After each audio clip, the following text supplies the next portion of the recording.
অহা 19 আগষ্টত হবলৈ গৈ আছে এক বৃহৎ উপহাৰ কুপন খেল 200 টকাৰ কুপনত আছে নগদ 15 লাখ টকা 500 টকা লাভ কৰিব এটা সম্পূৰ্ণ বহি খেলতো আছে কেইবাখনো পুৰস্কাৰ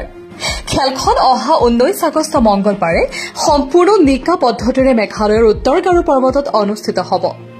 15 লাখ টকা মাৰুতি সুজুকি আৰ্টিগা টাটা এল্ট্ৰজৰ দৰে সৰ্বমুঠ 14টা প্ৰাইজৰ এই খেল হ'বলৈ গৈ আছে অহা 19 আগষ্টৰ মঙ্গলবাৰে 200 টকাৰ উপহাৰ কুপনে জীৱন সলনি কৰিছে বহুতৰে এইবাৰ আপুনিও মাত্ৰ 200 টকাত পৰীক্ষা কৰক আপোনাৰ ভাগ্য স্ক্ৰীনত দিয়া নম্বৰত যোগাযোগ কৰি সংগ্ৰহ কৰক আপোনাৰ লাকি নম্বৰ সোনকালে কৰক কিয়নো সীমিত টিকটৰ খেল বেছি দেৰি কৰিলে নাপাব পাৰে টিকট মাত্ৰ 200 টকাৰ কুপনত আপুনি লাভ কৰিব 15 লাখ টকা মাৰুতি সুজুকি আৰ্টিগা টাটা এল্ট্ৰজৰ দৰে বিলাসী বাহন স্ক্ৰীনত দিয়া নম্বৰত যোগাযোগ কৰি সংগ্ৰহ কৰক আপোনাৰ পছন্দৰ কুপন 19 আগষ্ট মঙ্গলবাৰে ঘৰত বহি চাব পাৰিব এই খেলৰ লাইভ সম্প্ৰচাৰ